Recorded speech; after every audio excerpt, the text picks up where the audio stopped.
Hoje nós vamos falar sobre sua filha de 0 a 7 anos e seu filho de 0 a 8 anos. Essa primeira fase da vida da criança.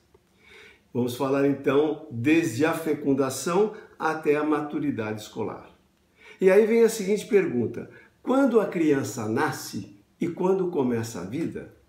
A criança nasce quando os pais pensam em gerar essa criança e já começam em suas cabeças a idealizar essa criança. Esse é o primeiro nascimento da criança. E a vida começa quando? Quando há a fecundação.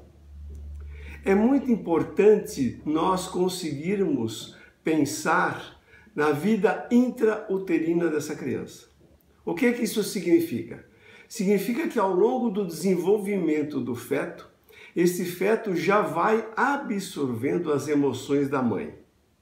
Portanto, quanto mais estável, quanto mais tranquila, quanto mais centrada esta mãe estiver, esse feto vai receber impressões melhores.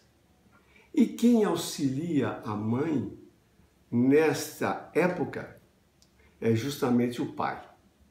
O pai deve tomar consciência de que nesse momento da gestação ele tem que se tornar muito mais compreensivo e apoiar a sua esposa em tudo aquilo que estiver ao seu alcance. A partir do nascimento, o que é que ocorre?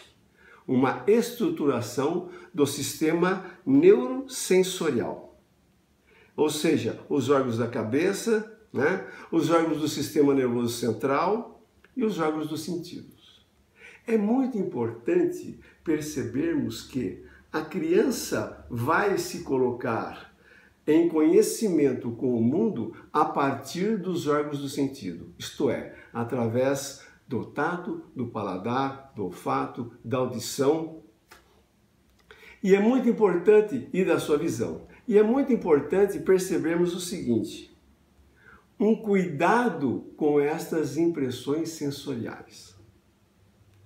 Este cuidado com as impressões sensoriais vai fazer com que a criança se desenvolva com mais harmonia. Ela vai também desenvolver o movimento, vai desenvolver também o equilíbrio, desde o sentar até o andar. E é muito importante que nesta fase os pais e os professores, que são as primeiras figuras de afeto dessa criança, não utilizem com elas gritos, palavras muito altas, beliscões, tapas, enfim, não se deve ter agressão com essa criança nessa faixa etária. Corrigi-la sim, mas com amorosidade. Na verdade, tem 3 alimentos que são imprescindíveis nessa fase. O primeiro deles é o calor, a confiança e o amor. Calor do quê? Da criança se sentir acolhida pelos pais. O tato, o tocar, o sentir-se amado pelos pais. Então, isto daí é o calor. A confiança é quando, nessa faixa etária, os pais não iludem a criança com alguma mentira para conseguir algo dela, porque a criança é muito inteligente. Ela percebe a contradição do adulto e, ao perceber essa contradição, ela perde a confiança. Um outro aspecto é o amor. O que significa agir com amor? Agir com amor não é ser permissivo, mas sim agir com assertividade, ou seja, agir com acerto na hora que precisa se agir, mas agir com amorosidade. Não trazer para a relação com a criança aqueles elementos da sua própria necessidade diária. Ou seja, eu não estava muito bem naquele dia e eu cheguei em casa, o meu filho está me irritando, de repente eu me torno agressivo com ele. Podemos dividir esse período em 3 fases. Uma primeira fase, que é o domínio das forças formativas da cabeça. Uma segunda fase, que é quando a criança se sente e ela quer ser admirada pelo mundo, ou seja, pelas figuras de afeto.